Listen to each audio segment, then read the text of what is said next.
Well, good afternoon or good morning, depending on where you're joining us from. Thank you so much for joining us today. My name is Dan Zlot. I'm the Senior Vice President of Education and Business Development here at the American Pharmacists Association. Prior to joining APhA, I worked at NIH for 10 years and did immunology, research in oncology, as well as a lot of work around some of the interesting mRNA vaccines that we were using for cancer. So that's a little bit about me.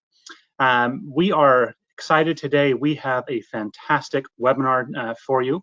We're going to be talking a lot about ivermectin in particular, looking at some of the data as well as some of the tools that we use to evaluate the quality of data. And then we're going to be hearing from Randy McDonough, who I'll talk about in just a second, about the monoclonal antibody therapies and some of the things that he's doing to make those therapies available to patients in his community. With that, it is my great pleasure to introduce Randy McDonough. Randy McDonough is a good friend of mine, and B, one of the most innovative pharmacists that I know. He's the co-owner of Towncrest Pharmacy, Sol on Towncrest, and Towncrest Compounding Pharmacies, as well as Innovative Pharmacy Solutions. And Thrive Pharmacy Transformations. He oversees Towncrest clinical services, including MTM, nursing home consulting, wellness screenings, immunizations, and adherence services. Additionally, he's responsible for the development, implementation, and quality assurance for all aspects of the clinic and its services. Randy has published and presented extensively on pharmaceutical care and MTM in the community pharmacy setting, and he's recognized extensively for his efforts in developing and implementing patient care services. And let me also just add in that Randy is a mountain climber. You can ask him about that experience sometime in the not too distant future when you get a chance to talk to Randy. We're also really fortunate to have a tremendous panel of experts here at APhA. First and foremost is Mitch Rothels. In addition to being Mr. Immunizations, I still don't know where Mitch finds the time to keep up with everything that's going on in the immunization space. Mitch also serves as the Chief of Governance and State Affiliates for the American Pharmacists Association, and he's also the Executive Director of the American Pharmacists Association Foundation. Fantastic as always to have you with us, Mitch. Also, we are joined today by Michael Baxter. And Michael Baxter, in the same way that Mitch keeps up with everything related to immunizations, Mike keeps up with everything related to any policy, any kind of a regulatory event that's going on in and around Washington, D.C. and the States. I think he's got a direct feed into his brain from about every news source out there. Mike, thank you so much for being with us. We're thrilled to have you with us today.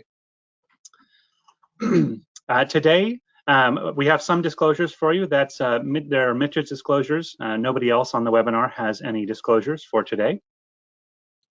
And here are our learning objectives for today. We're going to talk a little bit about research methodology. We'll review the evidence base related to ivermectin. We'll talk about the pharmacist's authority to order or administer monoclonal antibodies. And finally, we will discuss pharmacy practice models that can be implemented to increase access to monoclonal antibody therapies in the community. All right, well, today is a CE webinar, so we have some pre-assessment questions for you. Which of the following is an appropriate interpretation of outcomes from a study that are not pre-specified? A, they should only be considered hypothesis generating. B, they're only relevant if the p-value is highly significant. C, they should always be ignored since they weren't specified. Or C, D, they can be used for clinical decision-making without further study. I'll give everyone just a couple of seconds to go ahead and select an answer.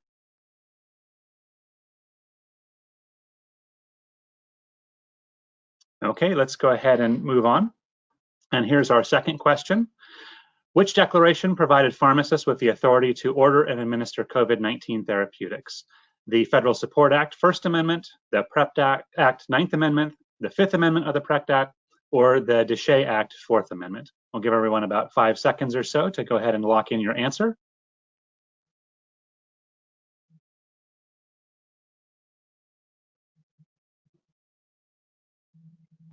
All right, and let's go ahead and move on to our third and final question. To implement a successful monoclonal antibody therapy program using SubQ injections, the following steps should be taken with the exception of determining the monoclonal antibody product you'll provide, identifying a safe and secure area to provide monoclonal antibody treatment, review how product will be prepared for administration, or determine what documentation and/or reporting is needed. We'll give everyone again about 5 seconds to go ahead and lock in your answer.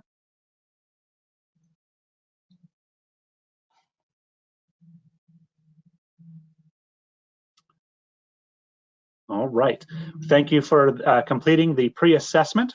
We are now going to go ahead and move on with the meat and potatoes of today's presentation. So we'll have a presentation for me. I'll tell you a little bit about the data that's out there related to ivermectin.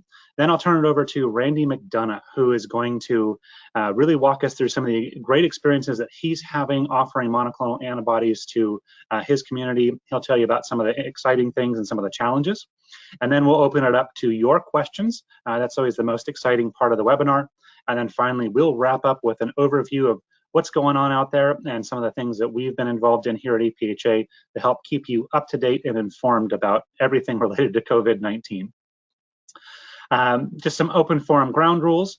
Please use the questions field on the GoToWebinar toolbar to submit your comments and questions related to what we're discussing today. We will do our best to get to as many comments and questions as we can. As a reminder, there is a handout for you in the GoToWebinar toolbar, and there's some additional information that won't be covered in today's presentation that's included in the handout, so do be sure to check that out. This webinar will be recorded, and the recording will be made available. However, because it's a CE webinar, only those who attend live will have the opportunity to get CE today. So with that, let's go ahead and jump in.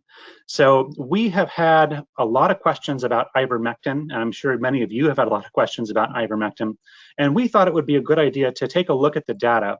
This is really, as many of you know, APhA came out with a recommendation in conjunction with a couple of other organizations, ASHP and the AMA, related to ivermectin prescribing.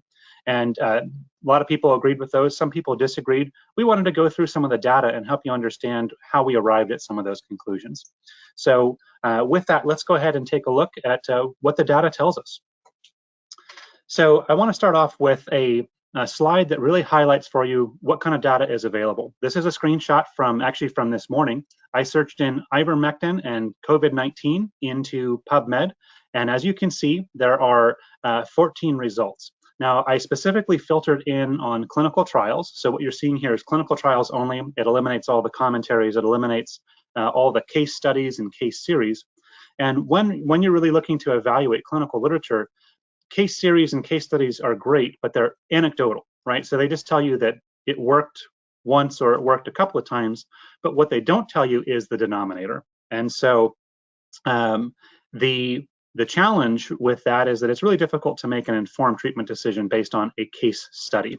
So really, when you're looking at data, it's important to rely on clinical trials as much as you possibly can. And there are a number of clinical trials here.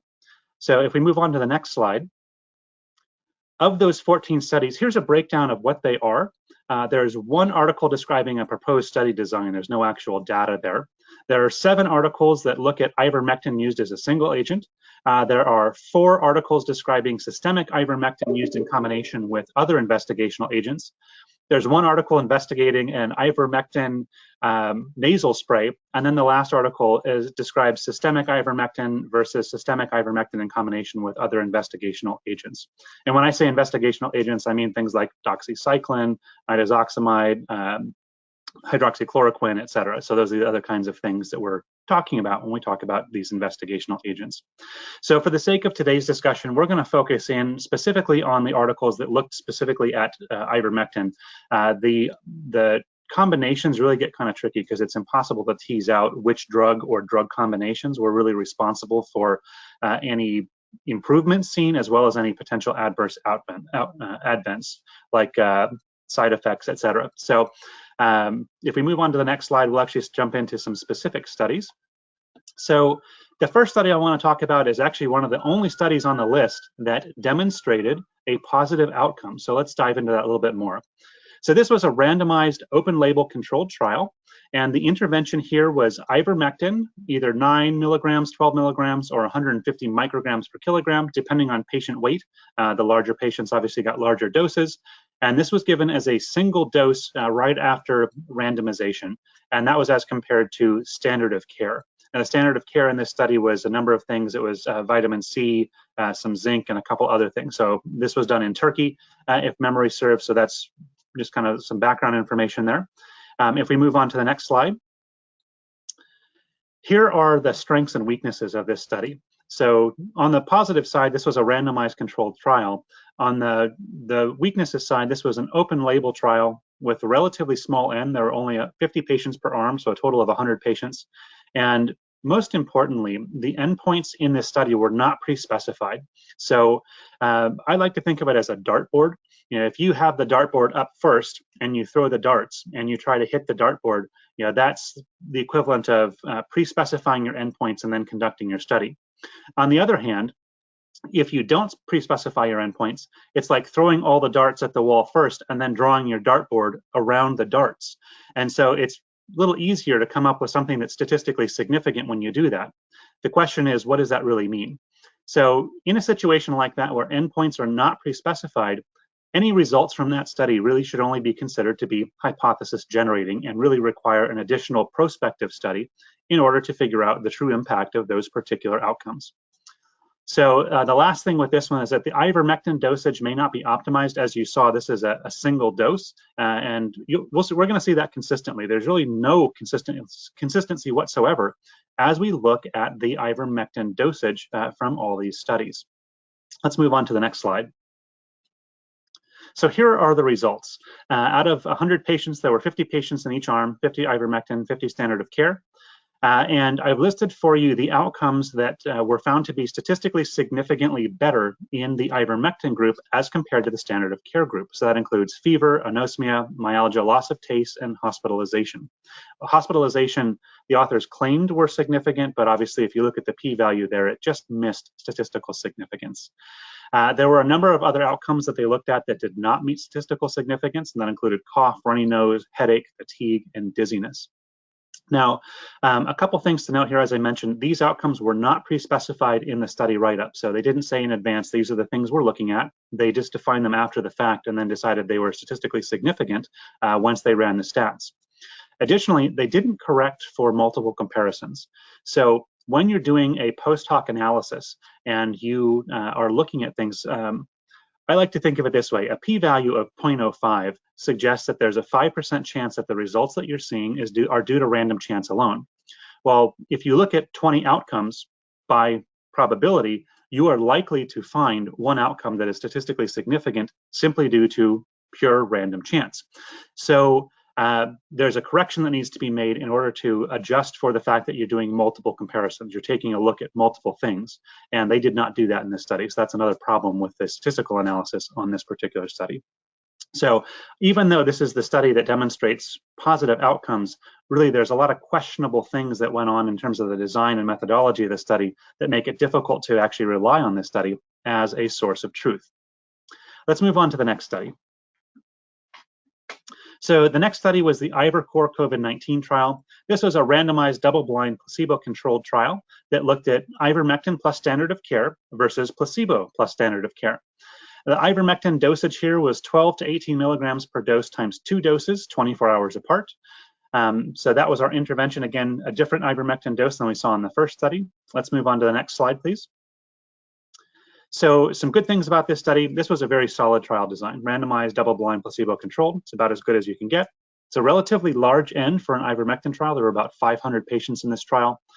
They used clinically relevant outcomes, and we'll see some of the other studies that we'll talk about really didn't. They looked at things like virologic clearance, which is great from the standpoint that the patient's not shedding virus potentially, but really what we're interested in is decrease in symptomatology, decrease in mortality, something along those lines. So they actually used clinically relevant outcomes here in this study. They used appropriate statistical methodology. In particular, they used an intention to treat analysis. The major weakness here again is just the ivermectin dosage. It's kind of all over the place throughout the studies, so we'll continue to see that throughout.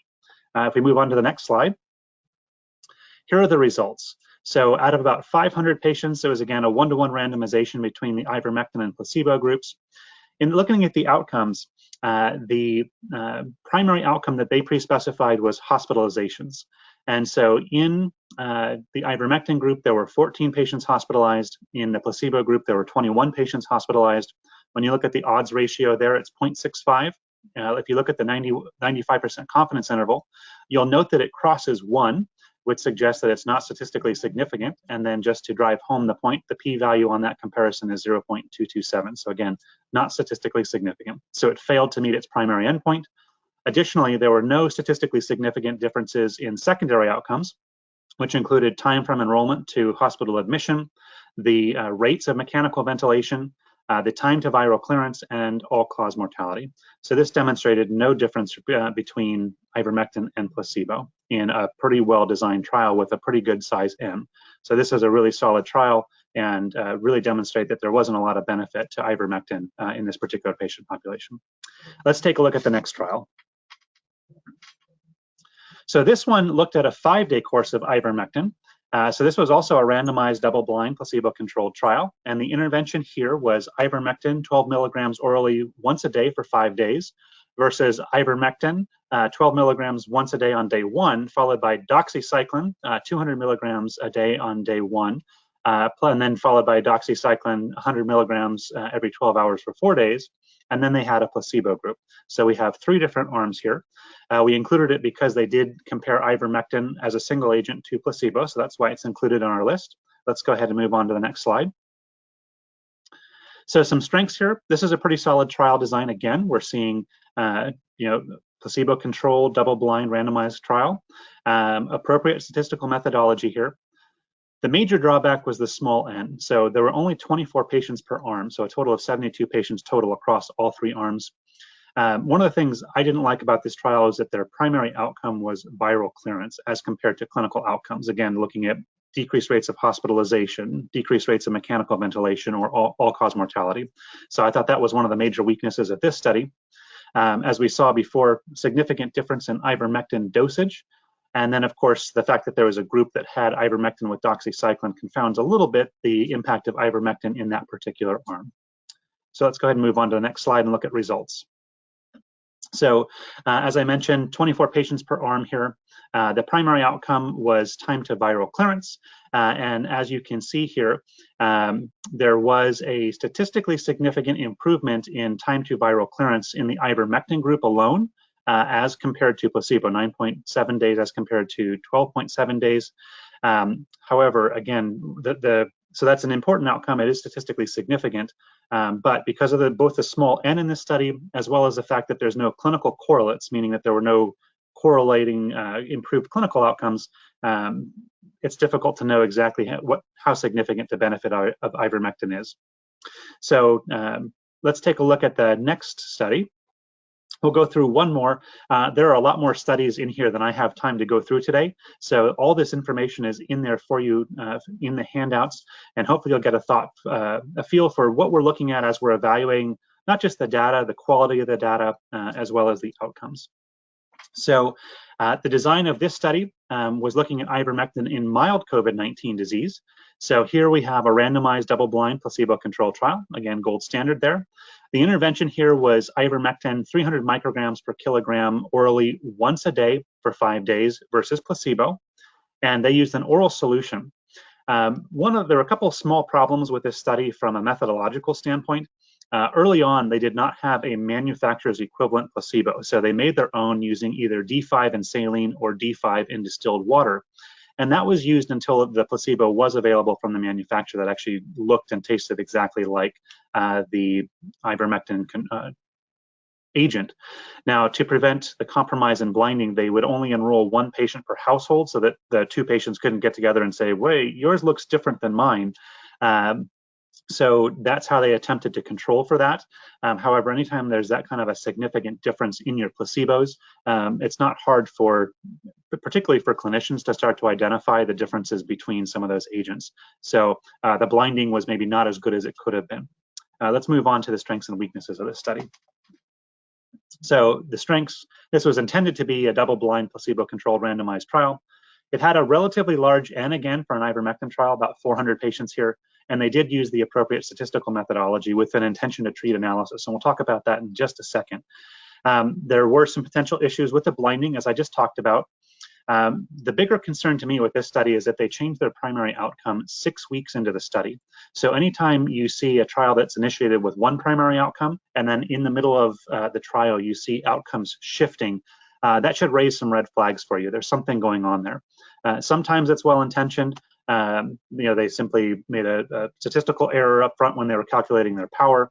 Other times it's because they get into things and they're collecting data and analyzing it as they go, and they see that there's potentially more benefit in a certain area than they thought, and they say, well, let's shift our outcome to that, and then we can make that seem like a more important trial or have a better outcome than we originally thought we could get away with. That's somewhat analogous to, as I mentioned before, throwing all the darts up front and then drawing the dartboard around it at the end. That's what I think of when I see endpoints, primary endpoints shift in the middle of a study like that. Now, one other issue with this, and it's always a bad thing when pharmacy is called out in a study for mislabeling things, and that was the case in this study. It turns out there was a labeling issue with the drugs and the controls, the placebo controls, that resulted in all the patients during a certain period of time, instead of, they were being randomized to different groups. However, the patients that were randomized to, regardless of randomization, they all received ivermectin. So when something like that happens, you have a few different ways you can deal with it. What these investigators decided to do was to replace those patients. And so they took that group of patients and said, we're going to remove them from the analysis, and we're going to take an equivalent number of patients on the back end and re-randomize them. And that's a legitimate and appropriate thing to do. And so they did not include those patients in the primary analysis. So the outcomes we'll talk about do not include those patients. They did perform a separate analysis, which is an as-treated analysis, which the results were very much in line with the primary analysis. And then the final thing I'll touch on again is that the ivermectin dosage here is yet again different than what we've seen before, both in terms of duration and in terms of the individual dose on each day. Let's move on to the next slide and see what the results were. So here we saw almost 475 patients, around 240 in each treatment group. The primary outcome that they identified was the time to resolution of symptoms. And here we see in the ivermectin group 10 days versus 12 days in the placebo arm. The hazard ratio here was 1.07. And again, when you look at the 95% confidence interval, we see that it crosses 1 and therefore is not statistically significant. And just to gild the lily, the p-value there is 0.53, reinforcing the fact that this is not a statistically significant difference. So therefore, this study found that there were no significant differences between ivermectin and placebo controls. In looking at their secondary outcomes that they pre-specified, there was also no significant difference in clinical deterioration, and they had a defined scale that they used to define clinical deterioration as well as symptom resolution. There was no difference in escalation of care, so whether you needed to be admitted to the hospital, whether you needed to be placed on a mechanical vent, etc. And then the last thing was there was no significant difference in development of fever or duration of fever between the two arms. So this was another pretty well-designed study. Again, there are a couple of flaws here, but demonstrates that there's really not any significant difference between ivermectin and placebo controls. So at this point, there are, I think, 3 or 4 more studies that we could go through. I will let you do that on your own for the sake of time. And I will let you turn it over to, let you hear from Randy McDonough, who has some fascinating information to share about monoclonal antibodies. But first, Randy, if I might take a moment, I'd love to hear what kinds of questions you are getting from your patients about ivermectin and how you're addressing those questions. Yeah, Dan, first of all, I want to thank you for that a good overview, especially of the studies and how do you start picking out what's good, what's bad, and what do you do with that information, because we're seeing that on a daily basis. And it's not just with our patients, but it's also with the media wanting to know what our stance is on this. And I can tell you that sometimes when you make a stance, it may not always be a popular opinion by other people. And so you just have to stand by what you really believe in. So for us, when that joint statement came out with the AMA and with APhA and others, we made the decision there that, we weren't dispensing at that time, but we made it very clear that it was not going to be dispensed. And then educated all of our pharmacists and staff about this as well. Using the information that you provided, we made it very clear to people who are asking us about this that the evidence is just not there to support that it is effective. And I think about how pharmacists evolved over the years, and we have these acts that have been developed to help protect the public. And this is one of those things where we're protecting the public, and we don't have a good enough evidence to suggest that that is efficacious for COVID-19. And then when some people are buying some of this stuff in other types of retail places, feed stores or whatever, they're getting doses that are much higher than what they should be taking, and then always having an adverse event. So we're trying to educate the public the best that we can. We made statements to the public media to let them know our concerns with people going with ivermectin. So it's a lot of education going on right now, but this was very helpful, so thank you. Absolutely. Thank you, Randy. And really looking forward to hearing your experiences so far getting into the monoclonal antibody business for COVID-19. Absolutely. Thank you. This is something that came up very fast for us at Towncrest Pharmacy, literally within the past month. And we started looking at what are we going to do to start doing this. I will be very honest and upfront. We literally just received our first shipment yesterday, but we were expecting it weeks ago. But what I want to talk about is what is the process we've been using to prepare ourselves to start doing this.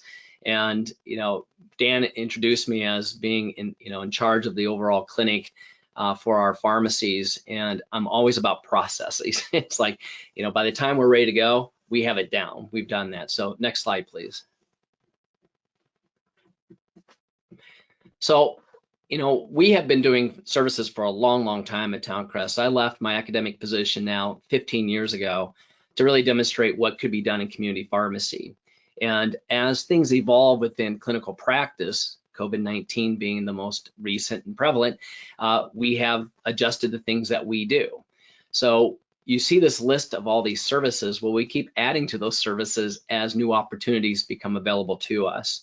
I make it very clear to people that we no longer think about the services that we provide as being just for particular patients, but literally more of a community-wide. What are we doing to improve the health of our community and being a solution for our community? The things you see in red there were part of a network of pharmacies called CPESN, USA, and CPSN Iowa. And those represent those services that have to be provided to be part of the CPSN network or the core services that we do provide. Next slide. We also have a wellness center. We do a lot of screenings and health promotion programs for employer groups. We also have some specialized focused. We do a lot of consulting with a lot of different groups, but we do mental health, wellness, geriatrics, and end-of-life palliative care. Next slide. As I start thinking about preparing for a new service, I think about how we're going to do it, where we're going to provide it. This slide just demonstrates, as we started looking at COVID-19 in general, the things we had to start thinking about. When we first started addressing the issue as it relates to the pandemic, we came to the conclusion that we have to think that the virus is going to get into the pharmacy. So how do we contain it and make sure people don't get infected with it? So then we started talking about how do we start limiting the flow of our patients. Initially, we said no one can come to the pharmacy, and it was all curbside delivery. As things progressed, we started letting limited flow of people in, and we actually had one of our contractors install a stoplight right above our door. So if it turns green, that meant it was okay for people to come in. If not, they had to wait outside until we could ensure their safety coming in. The curbside delivery, which is interesting because to this day, I don't think that's going to go away. We're still having people who want to have the curbside delivery. So, we've created these markers now that people can just call us, much like you would see with any other kind of retail establishment, but it's a convenience to them. With where our building is located, unfortunately, we can't have a drive-through. So this is the next best thing for our patients. The other thing is we had to become more creative about how we do patient workups because the face-to-face may not always be happening. Kelly Kent, who's pictured in that third picture there, is my director of clinical operations and also a business partner. And we were doing a lot more of the telephonic patient workups. We still send workups to our physician colleagues to make recommendations regarding interventions to improve drug therapy. We also got creative as we started looking at services that we're going to provide, including the COVID-19 primary series and now with the COVID-19 boosters. So we started using garages. We've used warehouses. I was at the fairgrounds earlier this week for a group of individuals. And so we're trying to figure out ways of how we can keep people distant and protect their safety as well. And then as I talked about the curbside delivery, just making sure we're fully garbed up when we do that. Next slide. You know, when HHS came out with their authorization that pharmacists could administer COVID-19 tests under the PrEP Act, even before that, as we were hearing about what was happening with monoclonal antibody, we started looking at what we need to start to do. But that act actually helped to solidify, okay, we got to move forward with this. Next slide. So really, when we look at the PrEP Act, which is the PrEP Act Declaration 9th Amendment, which came out in September 2021, it gave the pharmacist authority to order and administer monoclonal antibody therapies. So it actually reads that the 9th Amendment to the COVID-19 Prep Act Declaration provides liability immunity to and expands the scope of authority for licensed pharmacists to order, and that's important, order and administer select COVID-19 therapeutics to populations authorized by the FDA, and for pharmacy technicians and pharmacy interns, which is also important, to administer COVID-19 therapeutics to populations that are authorized by the FDA. Next slide.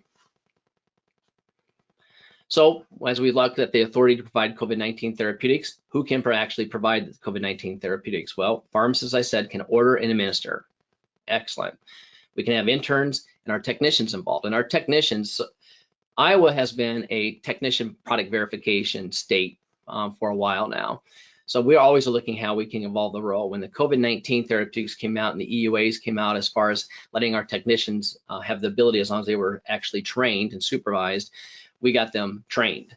And so we're looking at now how we're going to utilize them for the monoclonal antibody treatments as well. For the technicians, the supervising pharmacist must be immediately available. It's going to be interesting as we start doing this, because you're going to see that we had to start thinking about the placement, where we're actually going to do this treatment at, and so we got creative with that as well too. There's also some certain requirements that you might be subjected to. And when I went to our state board, I looked at what they said we had to accomplish, which is again a lot of the CE that we had to provide, and demonstration that we understood about the COVID-19 therapeutics. Another thing I think is a key thing as we look at this act, it says to administer SubQ, IM, or orally. So those are very specific routes of administration that we can do, and that does have an impact on what products we can use. So that really applies to the REGN-COV, the Casirivimab and Imdevimab SubQ injections. And as we know, as Merck is starting to come out with some of their stuff, oral therapies are anticipated in the future. Next slide. This is just a lot of information about some of the training requirements, and what I will do is, focus on the red and identify that APhA has an excellent program to not only teach you about monoclonal antibodies, but also the certificate training program to help with immunization delivery to start training your technicians. Plus, everybody needs to make sure that they have their basic CPR requirements taken care of, and record keeping becomes important, and it depends upon the local jurisdiction, but really it's the federal HHS website for you to actually start putting that information in, so that they know what you've, how many doses you've used, how much you received, so you can keep track of all that. Next slide. So as we just talked about, which product fits the criteria? Well, because it can be given SubQ, it's really the REGN-COV or the Casirivimab and the Imdevimab combination. And it can be given SubQ for the treatment of non-hospitalized COVID-19 patients with mild to moderate illness with risk factors. And it's important to, again, as you start developing your service, to understand what are my limitations, who can I and who can I not actually do this for. Well, the other thing that remember is the intravenous infusion is what's strongly recommended for treatment, but the SubQ is an alternative route when intravenous infusion is not feasible, would lead to delay in treatment. So for a lot of communities, it could be the hospitals are becoming overrun, where they don't have the space to do this, and so they will refer to you.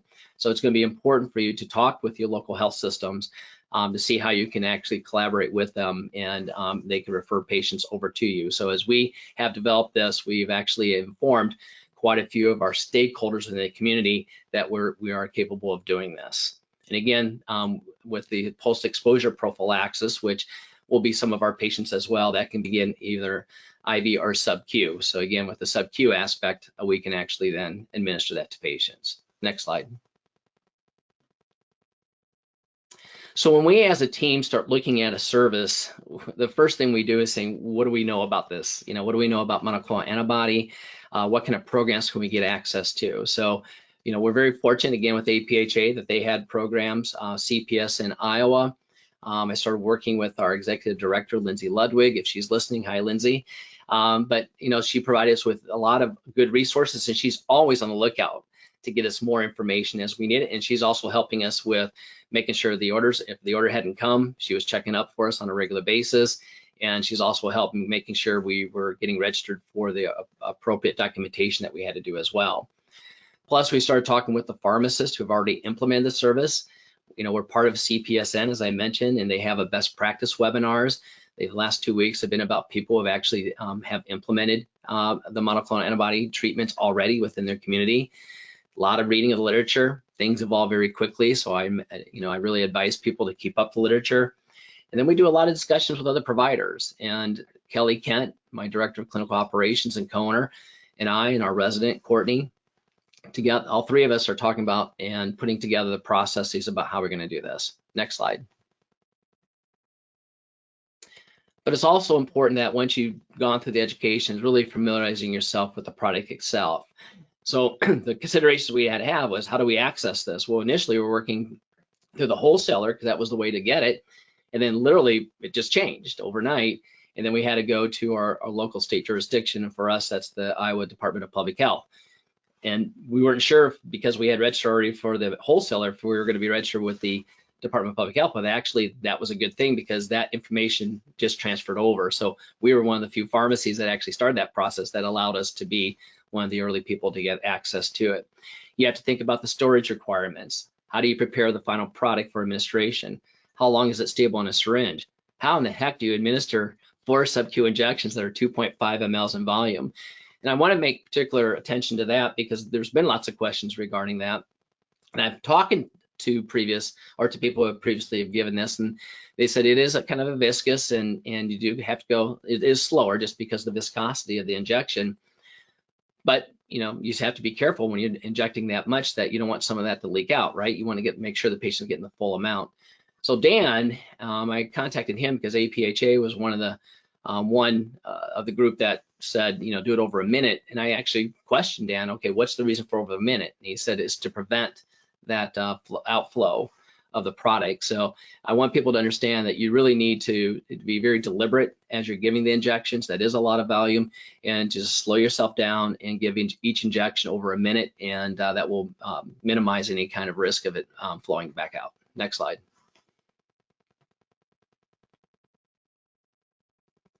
Now, this is the fun part for me. How are we going to do this? Where are we going to do it? Well, it was interesting because we started talking about, do we use the basement and we just, have a certain part of the basement that, no one else can access besides the people coming in? I'm like, that's not going to work. Parking was an issue and everything else. So we came up creatively and said, well, why don't we get a trailer? And so we actually are working with a company right now. It's been ordered. It should be coming to us within the next week. But I also had to get permits from the city. I had to make sure a permit for the actual trailer, and then also a permit for the electrical hookups for this.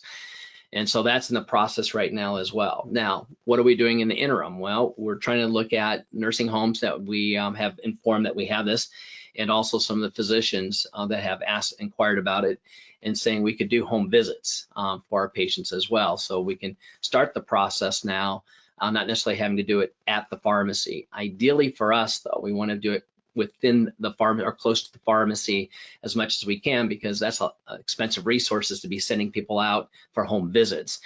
So if you look at our building on the east side there, and we had to tell that to the city, we couldn't use up any more. They want to minimize the number of parking spots. So we think about 2 parking places will be actually utilized. It has to have, handicap accessible ramps, which will have that as well. And then we started thinking about the seating. What kind of chair should you get for a patient who's going to be sitting there for, over an hour as you have given the treatment and then monitoring them as well. So you want to get something there. Then you have to think, because this happened to us this past year with COVID-19, we had chairs that we thought were strong enough chairs for, that can support up to 250 pounds, which all these chairs I have shown here can do. One of them broke and we were sued. and because the person did get injured in our pharmacy, which was embarrassing for us and embarrassing for the patient themselves. So we got heavy duty chairs, but we can't find chairs like that with our heavy duty. The best we could find is up to 265 pounds. So we're going to have, one of these chairs in there, but then also have one of our heavy duty chairs, which won't be as comfortable. It won't recline, but for those people that, might need that extra support. So those are the things that I say it's kind of fun because it's kind of, okay, well, how do we do this? How do we make this work? It's problem solving 101 at its best. And we're pretty comfortable that we've got this thing figured out now when we get everything in place. Next slide. As I told you, I'm very process oriented. So I start thinking from beginning to end. Patient comes in, what do we do? What are the different forms we got to provide to them? We did get a collaborative practice agreement from 2 physicians. They had inquired about what they can do for their patients. I think they felt more comfortable, even though with the PrEP Act, we didn't have to do that. But we do have that. And then, if this ever goes away from a PrEP Act, then we actually have a collaborative practice agreement. But we do have that in place for 2 of our physicians, one of which is our nursing home medical director, so that it just makes it easier for us to go in and do the treatments for them. The other thing is the treatment informed consent that's been created, the monoclonal antibody order form, and the fact sheet that we need to give to the patient. So again, make sure all the forms are developed, ready to be given to the patients, and you got a process for when they actually are going to get done. Next slide. So as we look at the policies and procedures, we look at each aspect of what happens when the patient comes in. So you got the screening process of patients. Again, we use the online acuity platform. We've used that, we really have evolved that over time. And so patients can fill out the forms, the screening forms there. We talked about, do we screen people then telephonically? They fill out the acuity form, then we call them to make sure that they are someone who is at risk and meets those requirements, because remember, we cannot just do this for everybody. And then make sure the forms are completed during that time. Then when the patient actually comes in, how do we prepare them? We need to do an initial set of vitals, and examples of that are there include the blood pressure, pulse rate, pulse ox, and the temperature.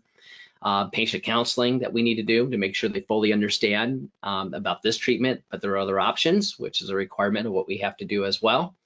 And then actually administering the monoclonal antibody into the SubQ space, 4 shots of 2.5 mLs each. Then monitoring that patient for an hour, and then following up with that patient, within a day or 2 to see how they're feeling. And most times what we're hearing is that patients after 24 hours, if they are being treated for an actual COVID-19 infection, tell us that, they are feeling a lot better after 24 hours. Next slide.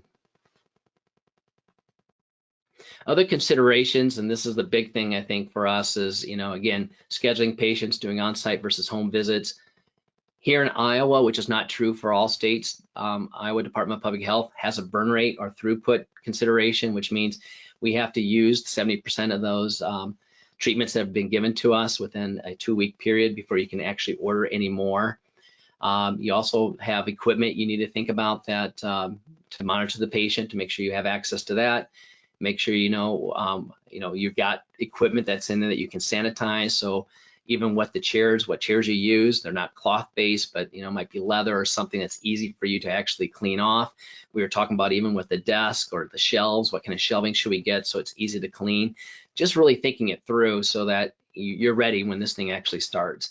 Also making sure you got the appropriate PPE, and then required documentation. As I said, we do have to put the information in as we actually do the treatments. And then billing. And that's something we started working with our billers from the very beginning to see, are they ready to do something like this? What I will tell you and again, we're just starting with this, but with people who have been doing it, that's still some of the issue is, even though they've been billing it, they haven't received payment yet. And that's the frustration, right? So when is this going to happen? And you might see it with Medicare, but what about some of the more commercial insurers, right? And so you need to be communicating with them as well too. So what's going to be important during the process of the patient workup and getting the information, getting a copy of the driver's license, insurance card, and proof of a positive COVID test if you're doing the treatment as well. Next slide.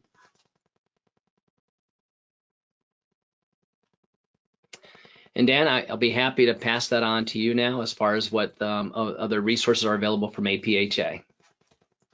Fantastic. Thank you, Randy. That was incredibly informative. I think just in terms of helping us all understand, all the different things that you're thinking about as you're setting up a service like this, and just the level of detail that go into the planning, but also hopefully you've really helped other people think about as they're looking at implementing this as well, they can kind of borrow from your playbook and really get a leg up on getting this rolled out. So thank you for that. Yeah, I appreciate that, Dan. I'll tell you too, just real quick, is that every single thing we've ever developed, it went through the same process. So this is not just something we did because of monoclonal antibodies. We go through the same process for every single service that we provide.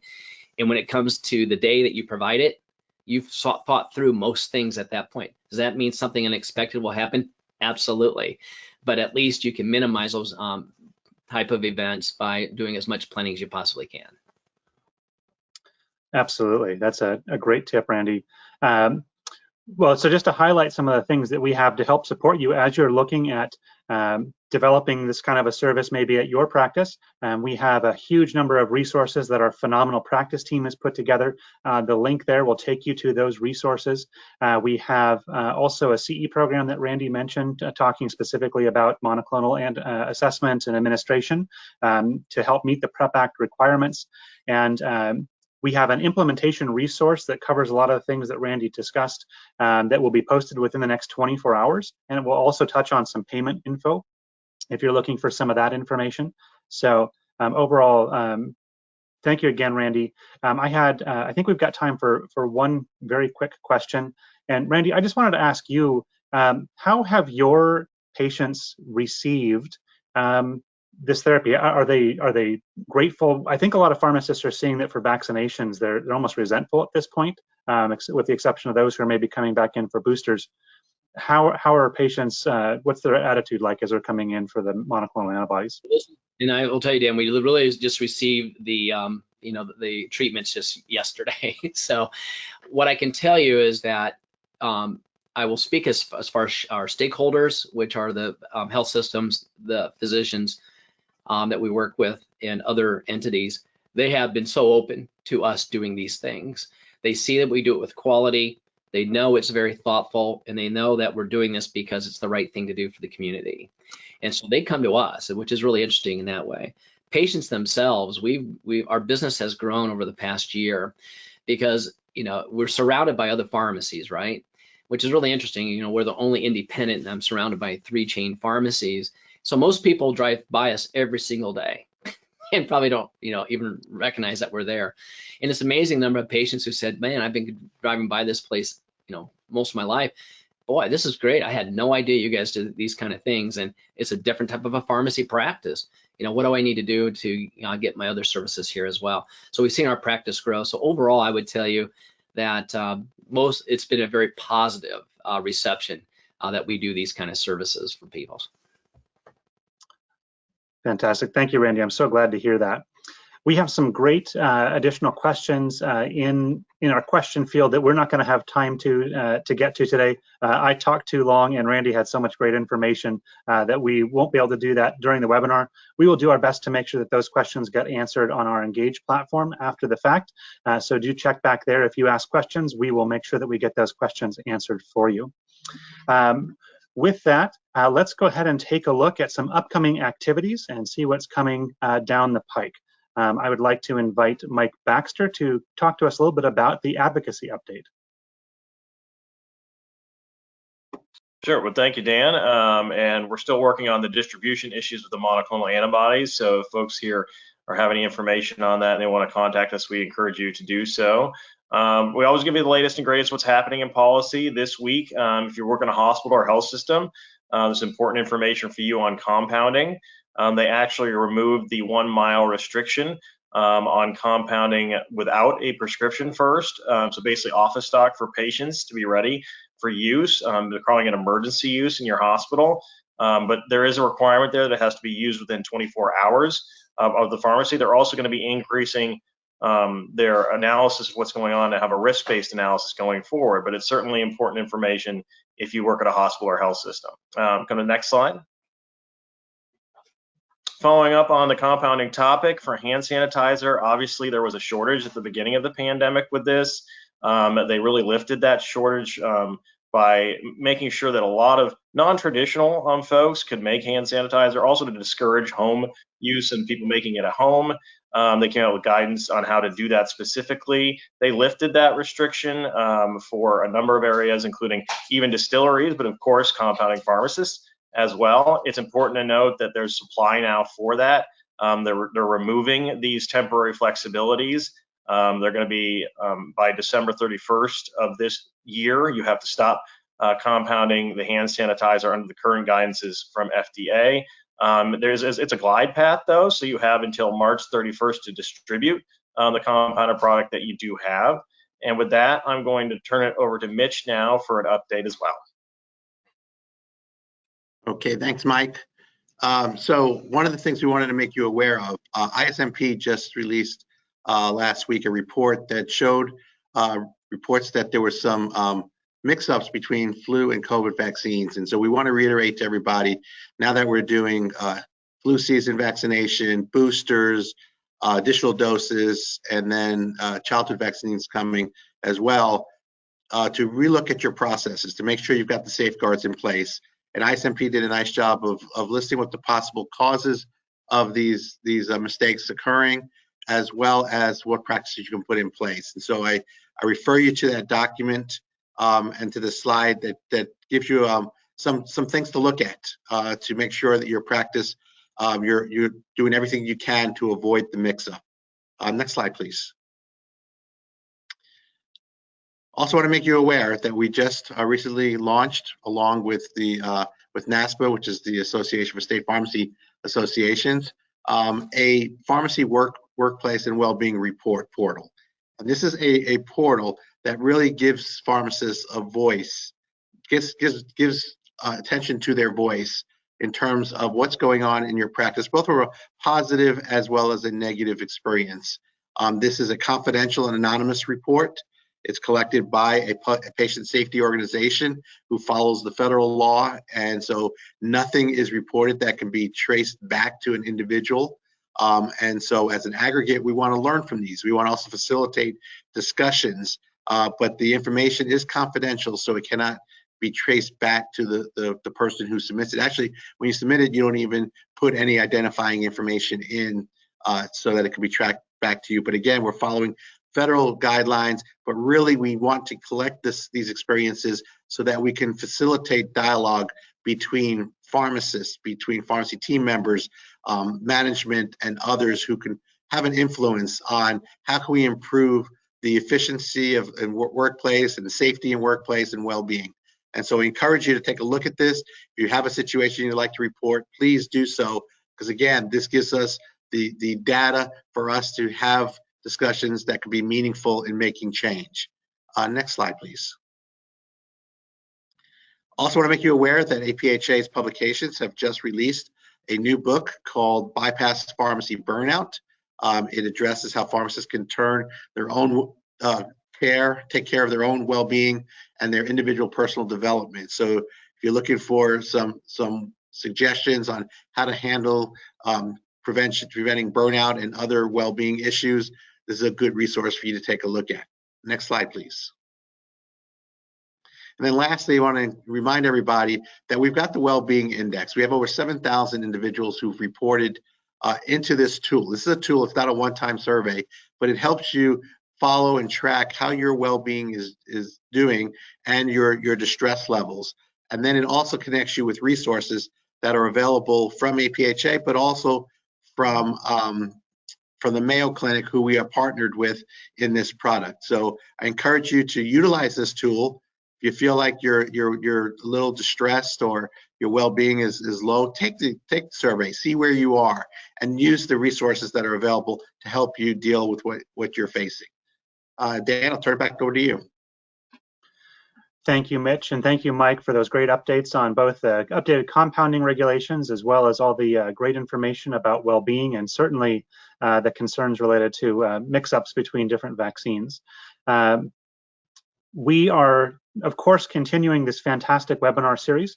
Our next webinar will be on Thursday, October 28th from 1 to 2 p.m. The registration link is included in the handouts for you, so do be sure to join us for that. And We will make the recording for today's webinar available in the very near future. So for those of you who only saw part of it, do feel free to jump back in and take a look at that. And again, as a reminder, don't forget to download those handouts. There's a lot of extra information that we didn't have time to get to in the handouts today. With that, let's go ahead and wrap up, and we'll take care of the CE business. We'll do our post-assessment questions. So our first post-assessment question: which of the following is an appropriate interpretation of outcomes from a study when those outcomes are not pre-specified? Should they be considered hypothesis generating only? Should they only be considered clinically relevant if the p-value is highly significant? Should they always be ignored since they weren't pre-specified? Or can they be used for clinical decision making without further study? Give everyone just a couple seconds to lock in an answer.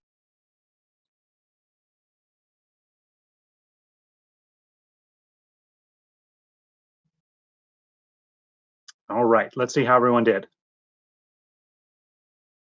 Fantastic, you guys did a great job. They should be considered hypothesis generating only. Great fodder for future studies. Our next question: which declaration provided pharmacists with the authority to order and administer COVID-19 therapeutics? Was it the Federal Support Act, First Amendment, the 9th Amendment of the PrEP Act, the 5th Amendment of the PrEP Act, or the 4th Amendment of the APhA Act? Give everyone a few more seconds to lock in an answer.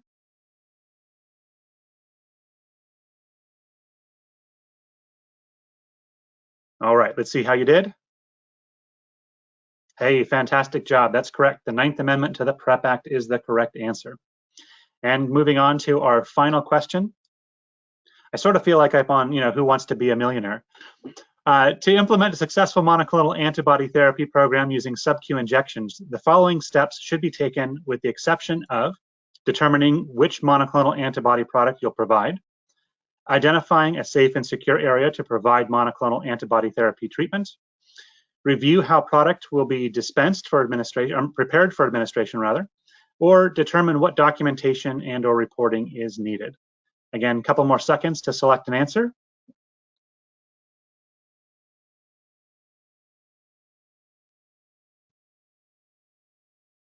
All right, let's see how everyone did. Great job. That is the correct answer. Especially for SubQ at the moment, there's really only one product available. And so that step you really don't need to do, but the rest of those things are incredibly important. All right. Well, thank you so much once again for joining us. We were thrilled to have you with us, and we look forward to seeing you in a couple weeks.